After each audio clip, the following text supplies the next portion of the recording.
night, over 15 protests took place during the course of the day across many parts of the island. Here's a look at where and why protesters took to the streets today.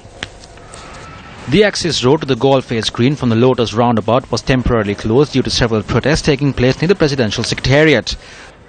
This resulted in a massive traffic congestion in Fort Colombo. A group of disabled war heroes were demonstrating, seeking their salary arrears be paid. 10 representatives were permitted to enter the president's office for a discussion, prompting the other protesters to disperse. The president will fulfill the request of the 2,500 ex-servicemen with a service record of less than 12 years after amending the Armed Forces Pensions and Gratuities Codes. They were not asked to leave. They left the service voluntarily. Though they did not complete 12 years of service, their pension benefits are given considering they completed their 12 years of service.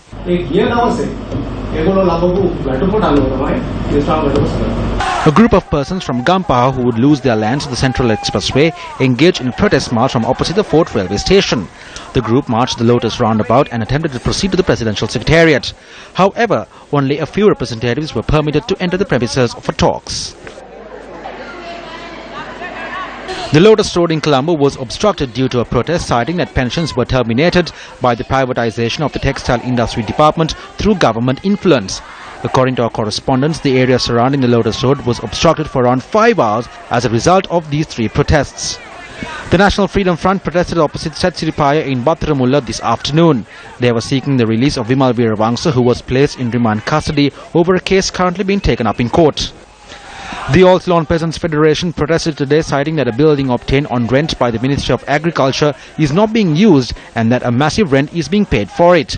They claim that if the funds are saved, it can be used to increase the compensation given to farmers to 50,000 rupees. The Engineering Diploma Holders Association and the Technical Officers Union jointly protested opposite the Ministry of City Planning and Water Supply in Battaramulla today.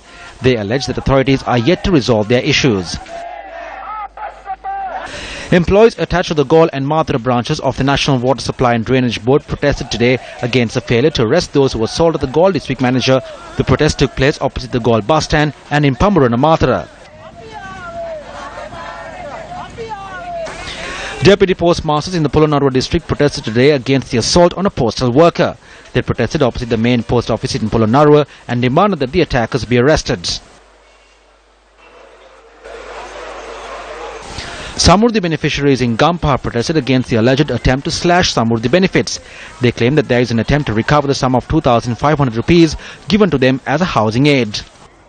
A protest took place in the Vallavela area on the Laggala-Bakamuna road this morning, citing a land issue.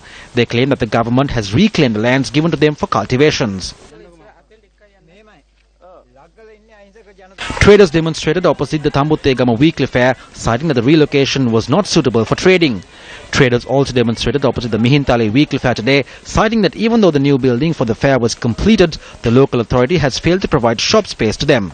The Inter-University Students' Federation commenced a motorcade against private medical colleges from Peradeniya today. It is scheduled to reach Colombo in 3 days. A protest took place opposite the National Hospital in Colombo today against the private medical colleges. We can witness a collapse in administration at the provincial level. The decision-making process at urban areas has been stalled, so the people tend to think that the only solution to all their issues is to get onto the streets and protest. A sum of 1 billion rupees is wasted on fuel due to traffic congestion, even when there are no protests. Many officers in Sri Lanka have failed in fulfilling a targeted workload. Economically, this is a harmful situation.